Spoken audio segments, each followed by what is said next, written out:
Дали обвинителството било ставено пред свршен чин, па морало да ја обелудени аферата Рекет, или во прашање е на вистина враќање на правната држава со овој случај, приказна која ја турка премиерот.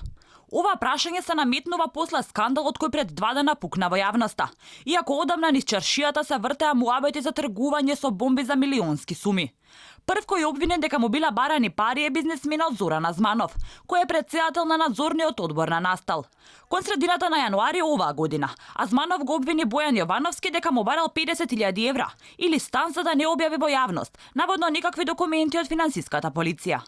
Сепак, иако по службена должност јавното обвинителство требаше да отвори постапка по допрен глас, тоа не се случи. Неколку месеци подоцна, новинарот Бранко Гировски започна со серијал новинарски текстови, каде изнесуваше податоци за евентуална рекетарска банда, во која јавноста го препозна токму Бокин Тренајска. Сепак, постапката е отворена дури во мај годинава, кога бизнисменот Орце Камчев поднел кривична пријава, па тогаш започнува и предистражната постапка.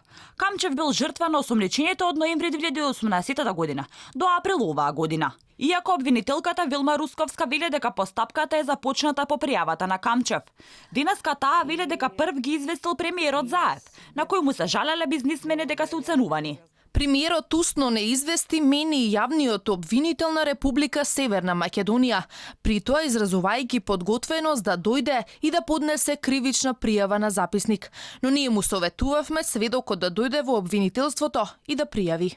Обвинителството треба да одговори дали причината за да се отвори постапка биле доказите со кои чукнал на врата оштетениот бизнисмен, или пак затоа што го пријавил премиерот. Аферата Рекет всушност е случај во кој осомничените Бојан Јовановски и Зоран Милевски барале пари од бизнисмени и јавни личности, за да не објават компрометирачки материјали за нив, или пак да делуваат врз обвинителството за облажување на постапките кои се отворени за бизнисмените. Во аферата е вклучен и еден специјален и еден јавен обвинител.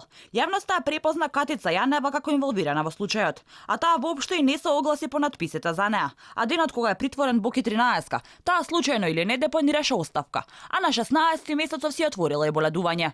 Останува отворено прашањето, зошто Јанева не е повикана на никаков разговор за скандалот, макар и како сведок доколку била злоупотребувана. Обвинителството пак должи одговори дали лице од страната и поранешен партиски телохранител, сега локален бизнисмен, можеле да бидат толку влијателни за да успеат да земат милионски рекет, без да имаат поддршка или алиби од повисоки структури, дали политички, дали истражителски. Ова треба да го утврди шефицата на обвинителството за гонење на организиран криминал Русковска, која отвори постапка, дури откако жртвата која платила 1,5 милион евра го пријавило случајот за рекет.